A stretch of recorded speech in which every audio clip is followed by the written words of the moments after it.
പുതിയൊരു വീഡിയോയിലേക്ക് എല്ലാവർക്കും സ്വാഗതം. ഞാൻ ഇന്ന് പറയാൻ പോകുന്ന വിഷയം 2-3 വീഡിയോ ഒക്കെ ചെയ്തിട്ടുള്ള രേണുവിൻ്റെ കാര്യം തന്നെയാണ് കേട്ടോ. രേണു ഇപ്പോൾ ദുബായിലാണുള്ളതെന്ന് പറയുന്നു. രേണുവിൻ്റെ പുറകെ ചാനലുകാരും ആരും പോയിട്ടില്ല എന്ന് തോന്നുന്നുണ്ട്. കാരണം നമ്മൾ അപ്ഡേറ്റ് ആയ വീഡിയോസൊന്നും അങ്ങനെ കിട്ടുന്നില്ല. രേണു പോയിരിക്കുന്നതൊരു ബാർ ഹോട്ടലിൽ ഡാൻസ് ചെയ്യാനാണ്. സാധാരണ നമ്മൾ ഇതിനു മുമ്പ് കേട്ടിട്ടുണ്ട്, ഈ സിനിമാ പ്രവർത്തകർ ആ ഫീൽഡിൽ നിന്നും ഓരോ സ്റ്റേജ് പ്രോഗ്രാമുകൾ ചെയ്യാൻ വേണ്ടി പോകുമ്പോൾ നല്ല പ്രമുഖരായ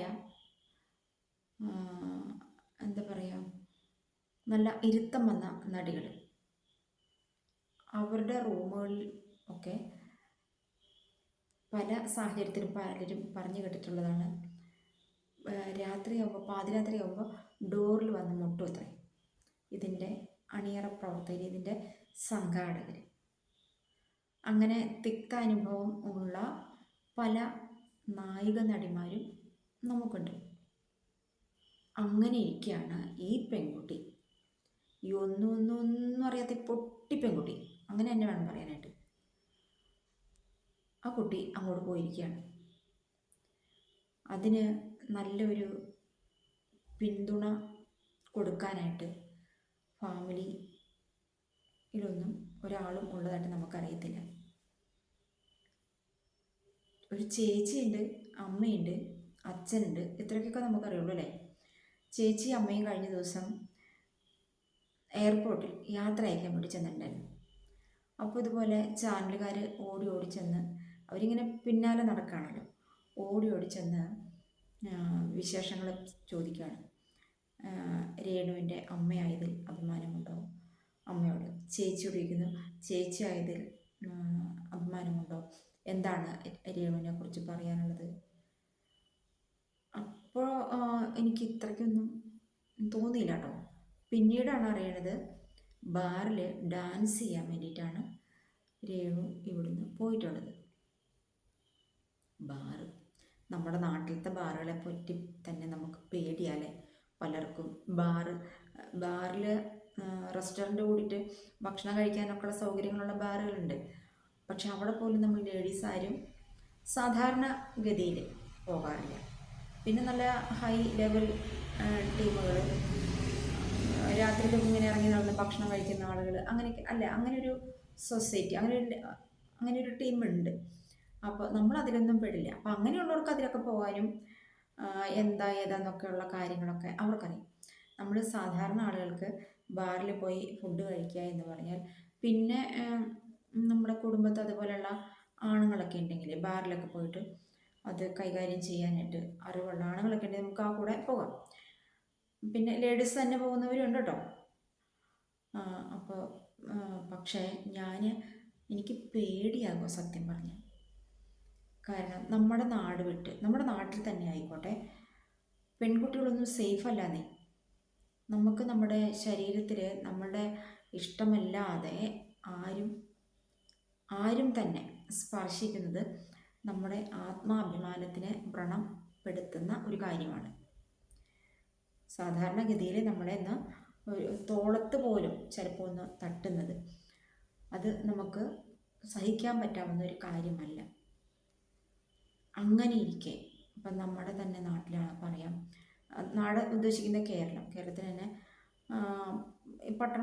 എറണാകുളത്തൊക്കെ ജോലിക്ക് പോകുന്ന പെൺകുട്ടികളൊക്കെ ഒരുപാടുണ്ട്. അപ്പോൾ ചിലരൊക്കെ ഇതിന് തയ്യാറായിട്ട് നടക്കുന്ന പെൺകുട്ടികളുണ്ട് കേട്ടോ. അത് ഇല്ലയെന്ന് പറയാൻ പറ്റില്ല. ഇപ്പോൾ കഴിഞ്ഞ ദിവസം തന്നെ വേടൻ്റെ കാര്യം വന്നപ്പോൾ വേടൻ്റെ കൂടെ പല സ്ഥലത്തും പോയൊരു പെൺകുട്ടി സ്വയം പറഞ്ഞു, ഞാൻ അവിടെ പോയിട്ടുണ്ട്, ഇവിടെ പോയിട്ടുണ്ട് എന്നൊക്കെ. അങ്ങനെയുള്ള പെൺകുട്ടികളും ഉണ്ട്. ഈ രേണുവിനെ കുറിച്ച് എനിക്ക് തോന്നുന്നു, രേണു അങ്ങനെ ഒരു പെൺകുട്ടിയല്ല. അപ്പോൾ അങ്ങനെ ഒരു പെൺകുട്ടി അല്ലാത്തത് കൊണ്ടാണ് ഞാൻ ഇങ്ങനെ ഒരു കാര്യം പറയാനായിട്ട് ഉദ്ദേശിക്കുന്നത്. അപ്പോൾ നമ്മൾക്ക് പൈസ ലക്ഷങ്ങൾ കിട്ടും എന്നൊക്കെ കാണുമ്പോൾ നമ്മളങ്ങനെ എടുത്ത് ചാടരുത്, പെട്ടെന്ന് ചിന്തിക്കണം. അതിന് നമ്മൾക്ക് പറ്റിയില്ലെങ്കിൽ ഒന്ന് ഉപദേശിക്കാൻ നമ്മുടെ കുടുംബത്താരെങ്കിലും അല്ലെങ്കിൽ നമ്മുടെ ഫ്രണ്ട്സ് ആരെങ്കിലും ഒക്കെ ഉണ്ടാവണം. ഈ പെൺകുട്ടി ആരുടെ കൂടെയാണ് പോയിരിക്കുന്നത്, അത്രയ്ക്കും കെയർ ചെയ്ത് സംരക്ഷിച്ച് ആ പരിപാടിയിൽ പോയി പങ്കെടുത്ത് അതുപോലെ തന്നെ സേഫാക്കി തിരിച്ച് വീട്ടിൽ കൊണ്ടാക്കുവാനുള്ള ആ ഒരു അറിവ്, ആ ഒരു തൻ്റെ ഇടം അതുള്ള ഒരാൾ രേണുവിന് സപ്പോർട്ടായിട്ടുണ്ടെന്ന് എനിക്ക് തോന്നുന്നില്ല കേട്ടോ. അപ്പോൾ ആ ഒരു അവസ്ഥയിലാണ് എനിക്ക് ആ കുട്ടീനെ കുറിച്ച് ഭയങ്കരമായിട്ട് ഉള്ളിൽ തീ എന്നൊക്കെ പറയില്ലേ. പെൺകുട്ടിയുടെ അമ്മയാവാനുള്ള പ്രായം എനിക്കില്ല എങ്കിലും ഞാൻ 2 പെൺകുട്ടികളുടെ അമ്മയായതുകൊണ്ട് ഞാൻ പറയുകയാണ്, നമുക്ക്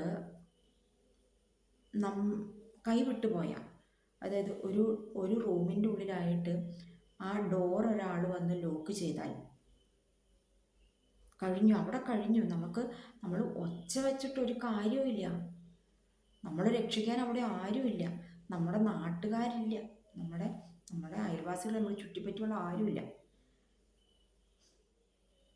ആ ഒരു സാഹചര്യത്തിലാണ് ഈ പെൺകുട്ടി ഇത്ര ദൂരെ പോയി ബാറിൽ ഡാൻസ് ചെയ്യുന്നു.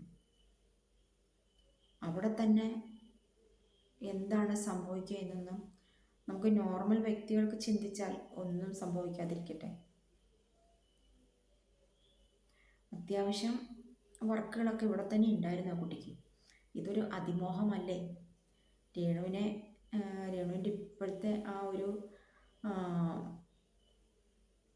ഈ സമയം എങ്ങനെയാണ് എന്നൊന്നും നമുക്കറിയില്ല. ദൈവം കാക്കട്ടെ.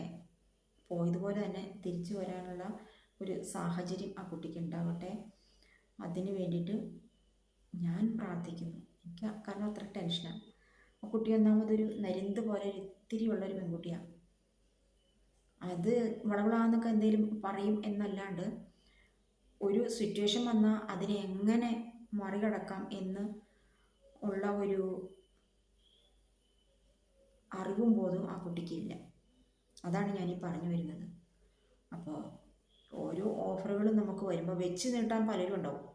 പല ഓഫറുകളും വെച്ച് നീട്ടാൻ ആൾക്കാരുണ്ടാവും. അത് സ്വീകരിക്കണോ വേണ്ടയോ, അത് നല്ലതോ അത് ചീത്തയോ എന്നൊക്കെ ചിന്തിച്ച് സെലക്ട് ചെയ്യേണ്ടവർ നമ്മളാണ്. ആ നമ്മളിങ്ങനെ എടുത്ത് ചാടി ഓരോന്നൊക്കെ ചെയ്യാൻ പാടുണ്ടായിരുന്നോ എന്നൊരു ചോദ്യം എൻ്റെ സംശയമാണ് കേട്ടോ. ഗൗരി ചലിച്ചു. നിങ്ങൾക്ക് എന്താണ് അഭിപ്രായം എന്ന് വെച്ചാൽ ഈ വീഡിയോ കാണുന്നവരൊന്ന് കമൻറ്റ് ചെയ്തോളൂ കേട്ടോ. അപ്പോൾ നമുക്ക് വീണ്ടും മറ്റൊരു വീഡിയോയിൽ കാണാം.